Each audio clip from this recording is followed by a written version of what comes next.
పైన లేని వెన్నెలంతా నేల మీదకొచ్చినట్టు నువ్వుంటే చూడవా.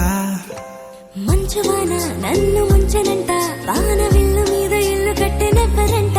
ఈ లోకమంతా నిన్ను చూసనంట, ఏ దిష్టి నిన్ను తాకకుండా ఇంటిలోనే దాచుకుంటా. రంగు రంగు తారలన్నీ తొంగి తొంగి ఒక్కసారి చూస్తున్నా ఏంటిలా.